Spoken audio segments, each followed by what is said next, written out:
आज जामिया मिलिया इस्लामिया का रिजल्ट आया है। लड़कियों ने फिर बाजी बारी है। तीनों टॉपर्स जामिया मिलिया इस्लामिया से लड़कियां ही निकली। आज एक टॉपर्स के घर पर हम लोग मौजूद हैं।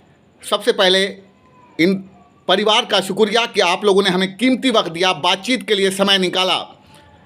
मैं चाहूँगा जो टॉपर है वो सीधे सीधे आप लोगों से कनेक्ट होगी, बातचीत करेगी। आप हमारे व्यूअर्स को बताइएगा, आप अपना नाम, आप कब से जामिया मिलिया ज्वाइन किया, आपके कितने % आए हैं। अस्सलाम वालेकुम and thank you very much for the wishes. मेरा नाम इलीन अहमद है और मैं 10th क्लास में पढ़ती हूँ जामिया सीनियर सेकेंडरी में। और इस बार 10th के रिज़ल्ट में मेरी 3rd पोजीशन आई है जामिया बोर्ड में और मेरी परसेंटेज थी 97.7%। मैंने जामिया ज्वाइन किया था 9th क्लास में। आपने 9th क्लास में जामिया ज्वाइन किया, 10th में गई और टॉपर बनी जामिया मिलिया इस्लामिया में। किस तरह का, क्या आज जो टॉपर का रिज़ल्ट आया उसमें आपको टॉपर घोषित किया गया है? 3 टॉपर्स में एक नाम आपका भी है। कैसा महसूस कर रहे हैं आप अभी? आपका परिवार कैसा महसूस कर रहा है? बहुत खुशी है इस बात की अल्हम्दुलिल्लाह कि इतनी अच्छी पोजीशन और इतनी अच्छी परसेंटेज आई है। बहुत सपोर्ट था पेरेंट्स का और मेरे टीचर्स का और बहुत ज़्यादा खुशी थी। इतना एक्सपेक्ट नहीं किया था परसेंट का, लेकिन अल्हम्दुलिल्लाह 97.7 इज़ वेरी ग्रेट। बहुत, हम लोग भी आपको मुबारकबाद देते हैं, आपके परिवार को मुबारकबाद देते हैं। मेरा अगला सवाल होगा, आप टॉपर्स हैं, आगे क्या सपना है, क्या करना है? जी, मेरे आगे एक फ्यूचर डॉक्टर बनने का सपना है। बच्ची को डॉक्टर बनने का सपना, इनके माता पिता हैं। यकीन मानिए आज इन पूरे परिवार के लिए खुशियों का दिन है। पिता में से बातचीत हो रही थी, बहुत खुश नज़र आए। भाई, यहाँ पर इनके भाई भी हैं, ये भी बहुत खुश नज़र आ रहे हैं। इनकी माँ भी हैं। देखिए, माँ बाप का बहुत अहम रोल होता है बच्चों को बनाने में। हम लोग कहते हैं कि सबसे बेहतरीन जो दौलत है वो औलाद हुआ करती है। और ख़ासकर कहा जाता है जितना अच्छा इन्वेस्टमेंट आप बच्चों के साथ कीजिएगा, तो आप उन पेरेंट्स को क्या कहना चाहिएगा? आपकी बच्ची टॉप हुई है जामिया में, आप उन पेरेंट्स को क्या मैसेज देना चाहिएगा? बच्चों को पढ़ाई, खासकर लड़कियों को, वो घरों से बाहर नहीं निकालते हैं, अच्छी तालीम की तरफ नहीं भेजते। आप बहुत दूर हैं, लंबा सफ़र बच्ची तय करके जाती होगी, एग्ज़ाम या जामिया ज्वाइन किया होगा, क्योंकि हम लोग ढूंढ कर आपको आए। हमें खुद यहाँ तक पहुँचने में जामिया मिलिया इस्लामिया से 45 मिनट्स लगा है और आपकी बेटी 45 मिनट्स का सफ़र आने जाने, जाम, कई परेशानियां, उसके बावजूद बच्ची वहाँ पढ़ी। इतना हौसला, इतना हिम्मत के साथ अपने बच्चों को पढ़ाया। पेरेंट्स, खासकर महिलाओं को क्या कहना चाहिएगा?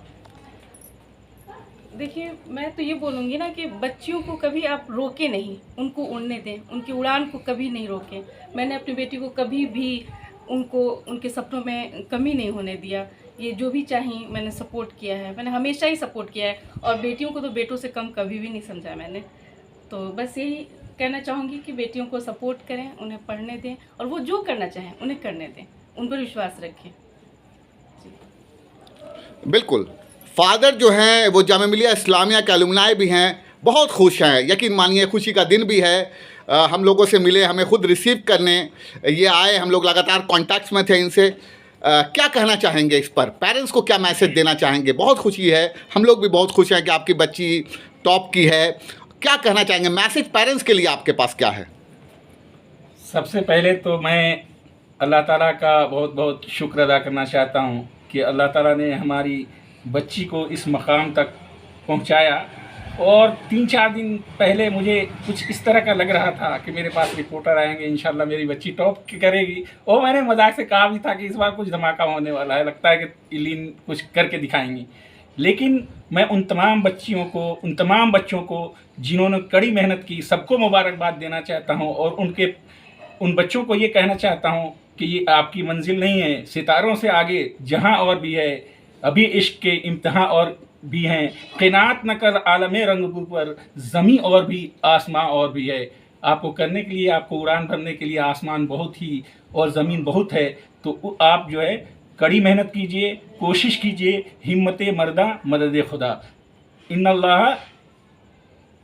अल्लाह ताला लिकुल्लि मरीम मासा व इन सअयकुम सौफ युरा। हर आदमी को वही चीज़, ये कुरान शरीफ की आयत है, वही चीज़ मिलती है जो वो कोशिश करता है, और अल्लाह ताला तुम्हारी कोशिशों को देखता है। सिर्फ यूं ही कोई चीज़ नहीं मिल जाती है, जब तक हम मेहनत नहीं करेंगे। हमें दोनों चीज़ें, मेहनत भी करें और अल्लाह पे यकीन भी करें। बिल्कुल बिल्कुल सही कहा बेटा। मगर एक मैसेज और चाहता हूँ, आप पढ़ाई लिखाई कैसे करती थी? अपने जो बच्चे 10th में गए हैं, आप एक टॉपर हैं, क्या मैसेज देना चाहिएगा उन बच्चों को? रूटीन क्या थी आपकी पढ़ाई लिखाई की रूटीन, या किस तरह से आप पढ़ाई करती थी? ये ज़रूर हमारे बच्चे जो 10th क्लास में, उनके लिए मैसेज ज़रूर दीजिए। सबसे पहली बात कि कभी भी अपने रूटीन को बहुत ज़्यादा हेक्टिक या बहुत ज़्यादा टेंस मत बनाइए। हमेशा अपने स्केड्यूल, अपने सब्जेक्ट्स को देखिए, अपने वीक सब्जेक्ट्स को देखिए, और ये तय कीजिए कि आप किस सब्जेक्ट में अच्छे मार्क्स लाते हैं और किस सब्जेक्ट में आपको थोड़ी इम्प्रूवमेंट चाहिए। आप ये देखिए कि किस सब्जेक्ट को आपको ज़्यादा टाइम देना है। जैसे सब्जेक्ट्स हैं मैथ्स और साइंस, ये जाहिर सी बात है कि आपको उन सब्जेक्ट्स को ज़्यादा टाइम देना पड़ता है। कुछ लोग किसी लैंग्वेज में पर्टिकुलर वीक होते हैं, तो आपको उन्हें भी टाइम देना है। लेकिन ऐसा नहीं है कि आप बहुत ज़्यादा हेक्टिक बना लीजिए अपने शेड्यूल को, या बहुत टेंस्ड हो जाइए अपने एग्ज़ाम को लेके। आप हर दिन थोड़ा थोड़ा पढ़िए और आप इंजॉय भी कीजिए साथ ही साथ, लेकिन आप अच्छे से पढ़िए, अपने वीक सब्जेक्ट्स को टाइम दीजिए, अपने टीचर्स पे ट्रस्ट कीजिए, और पढ़ाई ऐसा नहीं कि एकदम से छोड़ दें। पढ़ाई कीजिए, अच्छे से मन लगा के पढ़ाई कीजिए, अपने सब्जेक्ट्स को टाइम दीजिए।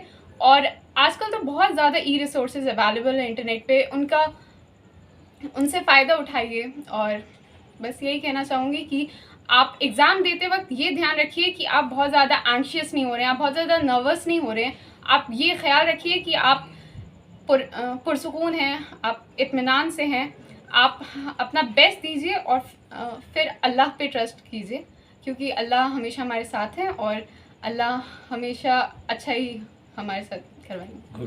मेरा आखिरी सवाल आपसे होगा, ऑब्वियस सी बात है, आपने कहा ऑफ द कैमरा कि आपने किसी कोचिंग सेंटर को ज्वाइन नहीं किया, खुद से पढ़ा। ये बहुत बड़ी बात है कि बिना कोचिंग सेंटर के ज्वाइन किए हुए आप टॉपर्स की लिस्ट में आ गए जामिया मिलिया इस्लामिया के। जामिया मिलिया इस्लामिया में हिंदुस्तान के अलग अलग हिस्से से बच्चे आते हैं, क्या बिहार, क्या उत्तर प्रदेश, क्या उड़ीसा, क्या आसाम, क्या झारखंड, क्या वेस्ट बंगाल। तो आपका कहीं ना कहीं हिंदुस्तान में नाम जाएगा, एक मैसेज जाएगा। आप ये मुझे बताइए, टाइम मैनेजमेंट, अक्सर बच्चों को टाइम मैनेजमेंट को लेकर शिकायत होती है। बहुत सारे बच्चे टॉपर्स होते हैं या उनसे कम वाले होते हैं, बोलते हैं यार कि मुझे क्वेश्चंस तो आता था, हमने छोड़ दिया। प्रैक्टिस सेट वगैरह किया था आपने? सैम्पल पेपर वगैरह कौन से इस्तेमाल किए थे ताकि बच्चों को फ़ायदा हो सके?